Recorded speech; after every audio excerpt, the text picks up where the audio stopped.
Llevo viniendo a Bruselas desde hace muchísimos años. Participé en algunos de los comités de gestión de los programas ambientales a principios de los 90 y es siempre un placer estar aquí en esta ciudad que es de todos los europeos. Yo les voy a hablar hoy del último informe del Grupo Intergubernamental de Expertos en Cambio Climático, más conocido por sus siglas en inglés IPCC, GIEC en francés, que también sería en español. El IPCC aprobamos el informe de síntesis en Copenhague a finales del mes de octubre y con eso hemos finalizado el quinto informe de evaluación, ¿no? El IPCC se crea en el año 1988 ante las evidencias ya de que estábamos interfiriendo sobre el clima. El IPCC forma parte de los procesos preparatorios de la conferencia de Río del año 1992. Desde entonces, el IPCC ha producido 5 informes. 5 informes que pueblan todo un panorama de informes. Cada informe hay 3 grupos, el 1 que trata del clima, el 2 de los impactos y de la adaptación y vulnerabilidad, el 3 de la mitigación. El primer informe se presenta en el año 92, preparando para Río de Janeiro, el segundo en el 95, el tercero en 2001. Por cierto, en 2001 anticipábamos las olas de calor que vinieron en 2003. En 2007 se aprobó aquí en Bruselas precisamente la parte del grupo 2 en el que yo estoy, y ahora recientemente empezamos hace un año en Estocolmo y hemos terminado en Copenhague aprobando el informe de síntesis. Quería que viesen esta pantalla porque el IPCC no es nuevo. 25 años produciendo información relevante para guiar la acción y el gobierno mundial en el cambio climático. Quizás uno podría decir si no hemos dicho ya todo lo que habría que decir. Yo creo que hemos dicho bastante y suficiente para que esperemos estos días en Lima y el año que viene, bajo la experta mano de la diplomacia francesa, lleguemos a un buen puerto esos acuerdos que en principio son necesarios para detener el calentamiento climático. Hay un punto, el punto de arranque del segundo informe es diferente frente a lo que habíamos dicho otros años. Y el punto de arranque es: la interferencia humana sobre el sistema climático está ocurriendo y el cambio climático conlleva riesgos para los sistemas humanos y naturales. En otras palabras, ponemos el cambio climático en un contexto de riesgo. Y para cualquier gestor sabe que cuando tiene un riesgo tiene que hacer algo. Y por tanto es deliberado este primer mensaje claro y explícito. Hay riesgos que van a venir y tendremos que hacer algo con esos riesgos. Otra idea importante que avanza es la idea de cómo emergen los riesgos, porque frecuentemente para los riesgos hablamos o nos referimos siempre a los factores, a las amenazas naturales, bien sea el clima, que sé yo, pueden ser terremotos, pueden ser otros riesgos, ¿no? Pero los riesgos emergen no solo como consecuencia de factores naturales, sino como consecuencia de procesos socioeconómicos. Porque son esos procesos socioeconómicos los que hacen que la gente esté o expuesta o vulnerable. Y es la interacción de esas amenazas naturales, por un lado, con la intersección social, la que origina riesgos que generan impactos que a su vez pueden impactar en todo el sistema, y de hecho los impactos del propio cambio climático pueden impactar sobre todo el sistema, retroalimentándose en un bucle que, en fin, esperemos que seamos capaces de detener en algún momento, ¿no? Entre las observaciones que constatamos ya, y tengo que decir que en 2007, cuando aprobamos el segundo informe, hubo una polémica muy grande en la aprobación de aquel informe. Yo coordinaba la parte de Europa y Europa vino con sus datos y dijo ya en 2007 más o menos lo que ahora decimos para todo el mundo, que habíamos observado cambios muy importantes en toda Europa y teníamos pruebas de ello. Hoy lo decimos para todo el mundo. Hay cambios generalizados en todo el mundo, bien en los sistemas físicos, como glaciares, ríos, procesos costeros, en los sistemas biológicos, la biodiversidad, incendios forestales, o en los sistemas naturales, producción de alimentos, salud, que están ocurriendo a lo largo y ancho de todo el mundo. Ahí tienen esos gráficos que muestran cómo en los distintos continentes aparecen ya poblados de observaciones que podemos atribuir al cambio climático. Por tanto, hablar de la existencia ya en pasado de un cambio climático que está generando impactos atribuibles a él, eso es lo que hace este quinto informe de manera definitiva y por primera vez. Impactos que, por supuesto, en este entorno en el que nos movemos nosotros, también están ahí algunos de ellos, ¿no? Impactos como qué, bueno, pues por ejemplo, en la zona donde habitan estos países que forman parte de Adaptaclima, estamos viendo que la precipitación hay una tendencia negativa. No es igual en todos los sitios, no es muy potente estadísticamente, es altamente variable, pero esa tendencia existe. Hemos visto a nivel de todo el mundo, y eso incluye también al sur de Europa, hemos visto una pérdida en la productividad de las cosechas, por ejemplo, de trigo, de maíz y de rice, como se diga en arroz, arroz, en pérdidas que en algunos casos llegan con gran variabilidad, pero estamos hablando de 1 o 2% de pérdidas en cosecha por año. Aquí lo hemos constatado también en Francia, por ejemplo, la pérdida de productividad en cosechas de trigo, ¿no? Hemos visto durante este tiempo, desde que se aprobó en 2007 el cuarto informe, por ejemplo, una alta volatilidad de los precios de los alimentos, ¿no? Esta alta volatilidad desde el año 2007 tiene unas consecuencias muy importantes para la gente, sobre todo para aquellas personas que apenas pueden pagar, digamos, sus alimentos. De hecho, al sur donde nosotros vivimos, pues por ejemplo los colegas del capítulo 22 de nuestro informe dicen que solo en 2009 entre 30 y 50.000 niños han podido morir como consecuencia de problemas de desnutrición relacionados con estas fluctuaciones. Fluctuaciones que en algunos casos están relacionadas con episodios meteorológicos extremos en las grandes regiones productoras. Por tanto, el vínculo climático, el vínculo social queda demostrado. Hemos visto modificaciones en la distribución de los organismos a escala planetaria. Y para muestra usemos, por ejemplo, lo que está ocurriendo en el entorno marino, donde podemos ver que distintas especies, pero incluso organismos bénticos que están asentados al suelo, pues han variado, qué sé yo, entre 0 y 100 kilómetros por década de desplazamiento en su distribución. Por ejemplo, el zooplancton en muchas zonas ha sufrido desplazamientos de 100 kilómetros por década, pero es que el fitoplancton estamos hablando en algunos casos de 400 kilómetros por década. El resultado neto, por ejemplo, y nos sirve esta región del mar Cantábrico, algunas distribuciones entre los años 50 y 80 de algunos organismos que les gustaban aguas calentitas y que por eso no iban al norte, ahora mismo han pasado a las Islas Británicas y están en las costas noruegas. Detrás de estos organismos siempre hay alguien, porque todos los organismos somos recursos para un tercero, con lo cual, digamos, la cadena trófica está en movimiento. Hemos visto efectos en la salud, aunque es difícil de detectar esos efectos porque hay factores mucho más complicados ligados a la naturaleza social que hacen difícil determinar causa y efecto. Hemos notado la distribución de algunos vectores de enfermedades, eso está constatado, por ejemplo, aquí en el entorno mediterráneo, sin ir más lejos, pero claramente hemos notado unas modificaciones en las mortalidades asociadas al frío y al calor. Aumento como consecuencia del calor, disminución de mortalidades asociadas al frío en algunos de nuestros países vecinos de aquí más al norte. Bien, como decía al principio, los riesgos emergen como consecuencias de las amenazas, pero sobre todo los factores sociales. Son los factores sociales los que al final terminan haciendo que la gente esté expuesta y vulnerable. Quizás hoy, más dramáticamente que hace tiempo, hay que tener en cuenta que la vulnerabilidad es un constructo social, es una cuestión fundamentalmente social.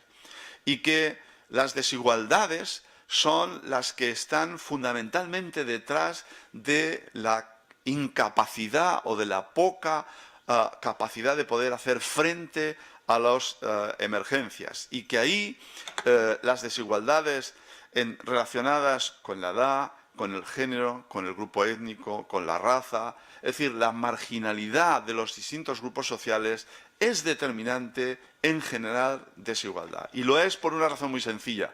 En cada sociedad siempre hay un grupo de gente privilegiada que tiene altas capacidades, altas oportunidades y, por tanto, sus riesgos son bajos. Pero dependiendo de cómo sea nuestra sociedad, el grupo de marginalizados puede ser mayor o menor. Esos marginalizados están al límite, no tienen oportunidades, no tienen capacidades, por tanto, son los que están sujetos a riesgo. Hay que recordar, y lo recogemos en nuestro informe, que la marginalidad, la pobreza en muchos de los países de los que intervienen precisamente aquí en Adapta Clima, ha sufrido notablemente. Estamos hablando de cifras de millones de personas en algunos de nuestros países que están en el límite de la pobreza.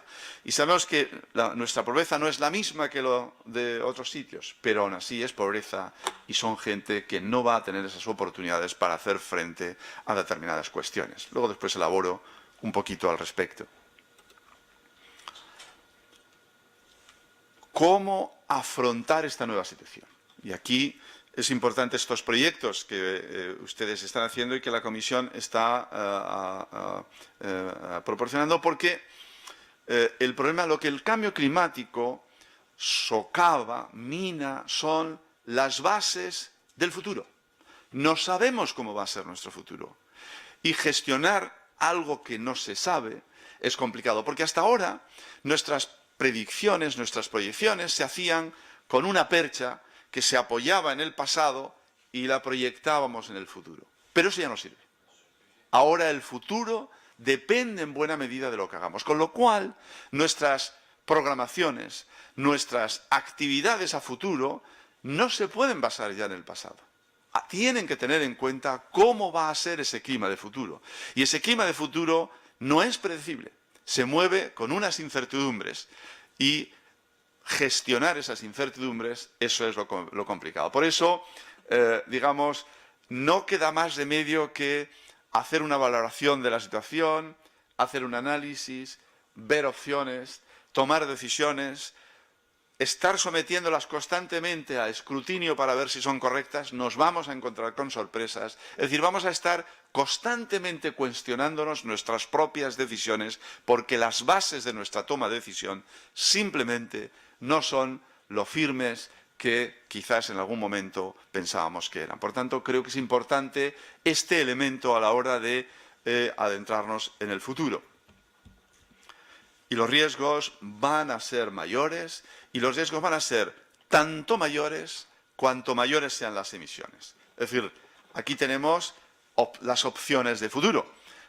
Un futuro con una mitigación sustancial, es decir, con una reducción drástica y desde ya de los gases de efecto invernadero para conseguir que la Tierra no se caliente más allá de los 2 grados centígrados, o un mundo, que es en el que estamos, de altas emisiones, donde a finales de siglo las temperaturas proyectadas pueden pasar los 4 grados centígrados. Esto es una cifra verdaderamente importante, no hay que tenerla. Recuerdo que la temperatura media de la Tierra son 15 grados centígrados, así es que cada uno puede sacar lo que significan 4 grados en términos de porcentaje. Lo que nosotros valoramos es cómo sería ese futuro en términos de una serie de razones globales para la preocupación, es decir, de impactos globalizados que hacemos. Bien, ahora mismo, la situación actual, estaríamos aquí. Ahora mismo, al día de hoy, con unos 0,8 grados de calentamiento adicional, hemos introducido un riesgo moderado ya en algunas de estas 5 razones para la preocupación, en concreto el riesgo a sistemas únicos y amenazados. Estamos hablando, por ejemplo, de la tundra, estamos hablando de los sistemas coralinos. Ya hemos introducido un riesgo moderado porque se ha producido un calentamiento de 0,83 grados centígrados, pero ya estamos ahí. Claro, la pregunta es, bueno, si conseguimos detener el clima para no rebasar los 2 grados centígrados en un escenario de bajo calentamiento que supone altos grados de mitigación, bueno, estaríamos asumiendo este nivel de riesgo en estas razones para la preocupación. En otras palabras, incluso la decisión de detener el calentamiento climático y hacerlo que no exceda los 2 grados centígrados supone asumir un incremento de riesgo importante en algunas de esas razones para la preocupación en las que los científicos del Grupo 2 hemos globalizado los impactos y riesgos del mundo. Claro, excuso decir que si nos vamos a una situación de calentamiento como es la actual, estamos hablando de calentamientos por encima de los 4 grados centígrados y en esa circunstancia el incremento de riesgo para todas las razones, es decir, los sistemas únicos amenazados, los problemas relacionados con los episodios extremos, en fin, eventos singulares a gran escala, qué sé yo, la pérdida como consecuencia de sequías de la Amazonía y el cambio que eso conlleva. Es decir, hay multitud de efectos que están ahí relacionados con estas razones para la preocupación y, como digo, irnos a un calentamiento climático alto supondría aumentos altos o muy altos de riesgo en esas 5 razones para la preocupación. Los impactos van a ser más severos cuanto mayor sea el calentamiento. Quizás esto es una trivialidad, pero bueno, hay que entender de qué estamos hablando. Por ejemplo, las proyecciones para un incremento de 2,7 grados centígrados, no 4, sino 2,7. En algunas zonas en lo que a escorrentía se refiere, sin ir más lejos, en el sur de Europa, colores oscuros significan pérdidas importantes de 30-40% y los modelos coinciden. Bien, estas son las proyecciones que se hacen para el sur de Europa, lo cual son proyecciones importantes. Y estamos hablando de 2,7 grados centígrados, no estamos hablando de 4 grados centígrados. Estamos hablando, en cuanto a riesgos, de pérdida de capacidad de producir alimento a nivel mundial como consecuencia, fundamentalmente, de las temperaturas. 17, voy. Por ejemplo, las proyecciones que se han hecho de cosechas es, hacia finales de siglo, proyecciones de aumento en la productividad, hacia finales de siglo, proyecciones de disminución de la productividad de las cosechas mundiales. Colores oscuros significan alta pérdida. En general, lo que se proyecta es una alta pérdida de productividad de cosechas a lo largo de este siglo generalizado. Va a haber una fracción sustancial de las especies, de todas las especies, que afrontan incrementos en la extinción muy importante y, sobre todo, pueden producirse también cambios abruptos e irreversibles a calentamientos altos o medios. ¿Por qué se va a producir esto? Pues por una razón muy sencilla. Conforme el clima se calienta, las especies se encuentran en los ambientes que no les gusta vivir. Les gustaría vivir en las condiciones en las que estaban. Para desplazarse, las especies, y seguir el clima, las especies tendrían que desplazarse, pero las especies no se desplazan a grandes velocidades. Ahí tienen las velocidades medias de los árboles, las plantas, son velocidades de apenas llegan a 100, 200 metros año, dependiendo de si estás en zona plana o en zona alta. Algunos organismos, pues algunos ungulados sí pueden ir a ciertas velocidades, los carnívoros bien, los roedores menor, los primates poquito, en fin, algunos insectos pueden moverse a grandes velocidades, pero claro, cuando esto proyectamos a un calentamiento climático bajo, bueno, habría pocos problemas. Pero si proyectamos aumentos de temperatura altos o muy altos, la mayoría de ellos no van a poder seguir ese calentamiento. Eso quiere decir que se van a encontrar en un clima que no es el que les gustaría tener y que, por tanto, van a sufrir como consecuencia de estrés. Antes el moderador decía que me dedico a incendios forestales, pues sí, eso es lo que hago y simplemente voy a enseñarles algunas proyecciones. Pues, por ejemplo, me voy a finales de siglo, estos colores significan altísimo incremento de riesgo. Pues ya está, creo que no hace falta predecir más. Esta región en la que ustedes trabajan va a sufrir importantes aumentos de riesgo de incendios forestales. En los sistemas marinos va a ocurrir lo mismo, va a haber desplazamiento de especies, con lo cual es difícil que podamos sacar del mar todo aquello que estamos pidiendo. Va a haber acidificación, lo cual es un riesgo adicional para muchas de las especies, en fin, de algunas de las zonas que aquí estamos, que necesitan carbonato cálcico para elaborar sus conchas. Y este mapa ilustra bien: colores rojos, pérdida de productividad de capturas; colores amarillos, aumento. Lo que dice es que va a haber un cambio en el mundo. Y uno no ha negociado sus cuotas de captura para determinado sitio y que le cambien los peces. Esto va a suponer unas modificaciones muy importantes. Aumentos en las barreras de protección como consecuencia del aumento del nivel del mar, que dependerá cómo se manifieste. Hoy, es decir, no es lo mismo 40 centímetros que 80 centímetros de aquí a finales de siglo. Eso quiere decir que muchas de las zonas costeras van a tener que protegerse más, va a haber problemas en las playas, en fin, son fenómenos, digamos, acumulativos, ¿no? El moderador me está haciendo ya señales. Voy por 21 minutos, me quedaban 9, pero acotamos a 4. Muy bien. Vías resilientes al clima. Bueno, en Río de Janeiro se acuña el término de desarrollo ecológico sostenible, pero para conseguirlo había que hacer una serie de cosas. Lo que venimos a decir es que el desarrollo sostenible depende en gran medida de la mitigación. Si no mitigamos el clima, no es posible, o va a ser muy difícil, hacer desarrollo sostenible, porque es incompatible. Ya hemos visto toda esta serie de impactos a gran escala, ¿no? Ustedes hablan de adaptación y venimos a decir, ojo, dependiendo de la velocidad de cambio climático, los límites en nuestras capacidades pueden verse sobrepasados. Y es cierto, y voy a ya dos más y acabo, y es cierto que la adaptación es importante, y de ahí estos proyectos. El ejemplo de Francia es muy ilustrativo a efectos de lo que ocurrió en el año 2003 con las olas de calor. En el año 2003, en Francia, en España, en toda Europa, hubo unas 70.000 muertes adicionales como consecuencia de aquellas olas de calor. En Francia hubo unos 15.000. En 2006 hubo unas olas de calor aproximadamente de la misma similitud e incluso mayores. En Francia murieron 2.000 personas, unas 4.000 menos de las que, según los datos de 2003, se había calculado que tendrían que morir.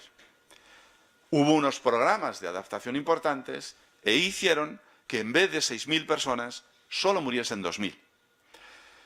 Aquí el vaso medio lleno, medio vacío. Yo lo veo medio lleno, hemos eliminado 4.000, pero vacío. Siguen muriendo 2.000, que son muchísimos. En 2003, el número de personas vulnerables en París se calculó posteriormente que eran 500.000. Esta es la idea que hay que moverse, es decir, la idea de vulnerabilidad. Hay que identificar a los vulnerables. Por tanto, hay que adaptarse. No piensen en soluciones mágicas. No hay una única solución. Lo primero es reducir la exposición y la vulnerabilidad. Esa es la solución win-win, ganar-ganar. No sé cómo decir en francés y en portugués. Ganar-ganar. Y en portugués, ganar-ganar. Determinen quién está expuesto, quién es vulnerable, tomen decisiones, ahí van a ganar. Pero va a haber límites, no lo van a poder conseguir todos, por tanto, a lo mejor esos 2.000 no se pueden bajar más allá de una determinada cantidad. Es terrible, pero vamos a tener que funcionar como en riesgo. En riesgo uno toma decisiones y sabe que no puede conseguir todo. Ojo al contexto social. Lo que nos dicen los estudiosos del ambiente social es que a veces es difícil tomar incluso decisiones que serían buenas. Es decir, vamos a tener que trabajar a nivel de sociedad y aprovechemos los cobeneficios. Es decir, hay cosas en las que varios podemos estar interesados. Determinar esas sinergias va a ser muy importantes. Lo voy a dejar aquí. Quiero decir que en este quinto informe realmente la ciencia ha ido todo lo lejos que se podía ir. Se han analizado miles de trabajos producidos a lo largo y ancho de todo el mundo.